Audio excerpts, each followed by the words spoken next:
Shalom. Nous sommes dans notre émission Instant de grâce avec un thème spécial, le péché à l'honneur. Et ce thème connaîtra forcément plusieurs parties. Donc celle-ci est la première. Je commencerai par vous rappeler les vidéos que j'avais publiées, 3 vidéos en tout. Une première qui parlait du viol d'une fille dont la maman a réagi en giflant sa fille qui a commis cet acte et qui la reconnaît et qui ensuite a été enfermée pour cela par la police. Ce que je veux dire surtout à travers cette émission, ce qui me préoccupe beaucoup dans le déroulement de cette émission, c'est l'aliénation et le silence dont l'Église ou les chrétiens sont complices. Nous avons été oints par l'onction de la Pentecôte, dont certaines églises ont même pris ce nom. Pendant que nous sommes dans le monde et que nous devons parler de la part de notre Dieu, plusieurs se sont renfermés sur eux-mêmes, dans leur zone de confort. Ils ne veulent prendre aucun risque. Pourtant, nous avons un Seigneur qui nous envoie vers le risque, vers le danger. Le Seigneur dit dans Matthieu 10, verset 16, « Voici, vous êtes des brebis que j'envoie vers des loups. Soyez prudents comme un serpent, simple comme la colombe. » Si notre silence était la prudence, ce serait une bonne chose. Malheureusement, c'est de la lâcheté dont nous faisons preuve. Si notre silence est de la simplicité, comme une colombe, ce serait une bonne chose. Mais on ne nous voit pas dans la simplicité, mais dans le marketing, dans le vantardisme de nos diplômes, de nos relations, de nos voyages, de nos positions dans l'église. Rien de la simplicité d'une colombe. Où est notre onction de la Pentecôte? Où est l'onction du Seigneur? Où est l'amour de la vérité? Dans la deuxième vidéo, on voit le premier responsable de l'église catholique romaine, la plus grande église sur terre, plus de 3 milliards de fidèles de par tous les continents, et en particulier en Afrique. Le représentant de cette communauté parle de l'homosexualité. Et il en parle avec une telle arrogance que je ne saurais tout expliquer ici. Ce que je tiens à dire à quelqu'un qui aime le Seigneur, c'est que comment se fait-il que l'Église s'est retrouvée avec un chef qui parle ainsi? La Bible dit dans le livre d'Apocalypse chapitre 13, le verset 11, « Je vois monter de la terre une autre bête qui a 2 cornes semblables à de l'agneau. Mais il parle comme un dragon. » Des symbolismes comme ça sont faciles à comprendre pour un Africain. Cela veut dire qu'on a affaire à une personne qui dégage 2 profils. Le profil de bonne moralité et le profil d'arrogant, capable de dire que Dieu se trompe, que c'est une erreur dans la Bible. Pourtant, son profil est religieux, autorité.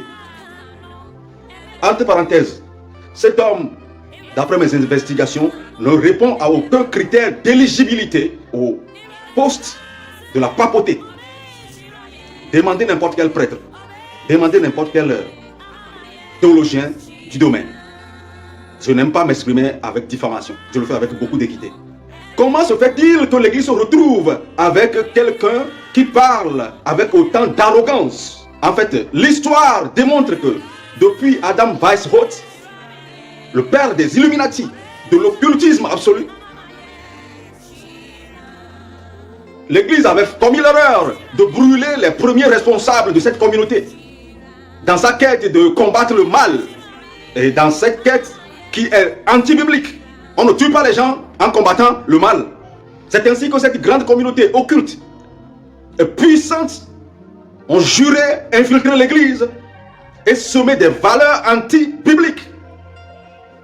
Et ils l'ont fait à travers des millénaires, jusqu'à ce qu'ils se retrouvent aujourd'hui avec un responsable que nous appellerons anti-pape. Parce que l'Église a connu des papes et des anti-papes.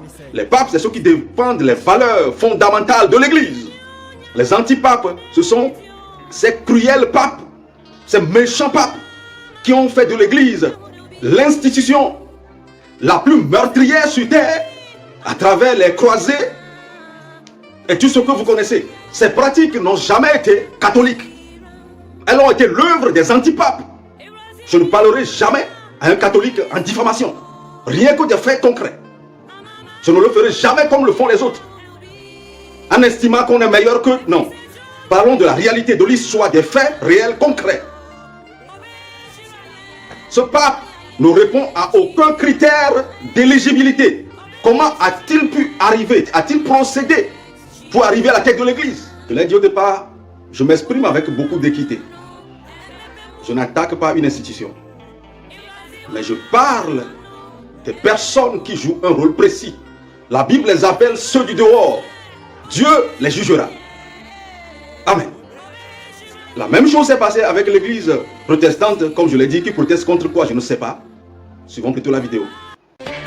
Le 7-9 sur France Inter. Thomas Legrand pour l'édito politique. L'Église protestante unie de France autorise donc la bénédiction des couples homosexuels. Oui, voilà, un signe d'une meilleure acceptation de l'homosexualité, contrairement à ce que le bruit médiatique laisse croire. La mécanique du tout info et des réseaux sociaux a tendance à surexposer l'emballement des réactions à un fait plutôt que le fait lui-même. La semaine dernière, on a beaucoup commenté une étude pourtant contrastée sur la montée de l'homophobie, sans se rendre compte que ce que l'on désigne par homophobie aujourd'hui n'est pas exactement ce que l'on appelait homophobie il y a 20 ans. Aujourd'hui, les mariages homosexuels se célèbrent sereinement, et même si cela reste extrêmement dur d'avouer son homosexualité dans certains milieux, c'était quasiment impossible il y a quelques années. Ce week-end, donc, les représentants d'un culte monothéiste ont décidé d'accueillir les couples homosexuels mariés. Rappelons qu'il y a 15 ans, au moment du vote du Pacs, Lionel Jospin était obligé de promettre aux députés que le Pacs n'était pas le premier pas vers le mariage. Ces promesses étaient sincères, mais l'acceptation de l'homosexualité est en fait très rapide. Nous ne nous en rendons pas compte parce que la voix des opposants à cette évolution bénéficie du fait de l'émergence des réseaux sociaux, d'une caisse de résonance démultipliée. Dans ce nouvel environnement médiatique, le bruit des réactions est plus audible que le silence des évolutions. Alain Juppé, affable conservateur pragmatique, souligne ce phénomène dans une biographie de Montesquieu écrite en 1999. Il rappelle comment l'un des pères fondateurs du libéralisme politique déplorait déjà la décrépitude des valeurs familiales. Le désordre, dit Montesquieu, ne vint qu'insensiblement. Il commença sous François Ier, il continua sous Henri II. S'agissant de l'évolution de la place de la femme dans le couple, Montesquieu poursuit: jamais le mariage ne fut plus insulté que sous Henri IV. Alain Juppé conclut justement comme quoi le débat sur l'affaiblissement des valeurs familiales ne date pas d'hier. Le débat qui s'est déroulé ce week-end au synode protestant est beaucoup plus révélateur de la réalité de l'évolution de la société que les résultats conjoncturels d'une enquête sur l'homophobie ou les manifestations des veilleurs anti-mariage gay qui savent surtout tweeter et retweeter leur exploit groupusculaire. À la sortie de ce temple, certains paroissiens interpellent le pasteur. J'aimerais bien voir pas les arguments, mais qui motive ce choix. Ici, la bénédiction des couples homosexuels, clairement, ne plaît pas à tout le monde. Je pense que ça mérite encore beaucoup de réflexion et c'est pas parce qu'une décision a été prise qu'il ne faut pas continuer à savoir si c'est bon pour l'homme ou pas. C'est dans l'ordre du temps, si vous voulez, mais c'est sûr que pour moi, j'ai du mal à m'y faire. Un peu plus tôt, pendant l'office, il a même fallu remettre un peu les choses au point. Je bénis tout le monde. Je ne dis pas, bon, alors maintenant, je vais venir à l'Assemblée, mais attention. Il va falloir que s'en aille d'abord un certain nombre qui, à mon avis, ne méritent pas que Dieu les bénisse. Le pasteur en a bien conscience. Il faudra parfois du temps pour faire accepter ce changement.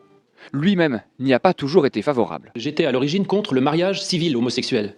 Mais dans la mesure où les couples homosexuels sont mariés par la République, je pense que c'est une bonne chose qu'ils puissent être bénis dans l'Église. Après avoir longuement réfléchi, je me réjouis, oui, que l'Église fasse un signe d'ouverture. Lui a donc décidé de bénir les couples du même sexe et espère que ses paroissiens réticents finiront par comprendre son choix. Cette pratique est connue des confréries, des sectes pernicieuses, l'infiltration des institutions nobles, pour ensuite les utiliser, les instrumentaliser pour arriver à leur fin, celle de piller notre liberté et de nous dominer. C'est l'apôtre Paul qui nous l'a bien enseigné dans le livre de Galates, chapitre 2, verset 4. L'église protestante de la France est infiltrée par des gens qui défendent d'autres projets, d'autres programmes obscurs.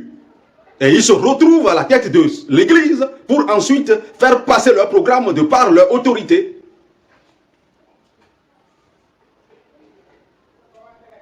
Bien-aimés dans le Seigneur, je veux m'arrêter ici. On va continuer prochainement. Cette émission peut avoir jusqu'à 3 ou 4 parties. Je prendrai le temps d'expliquer bien des choses parce que je m'exprime trop peu sur les sujets et beaucoup ont des questions sans réponse.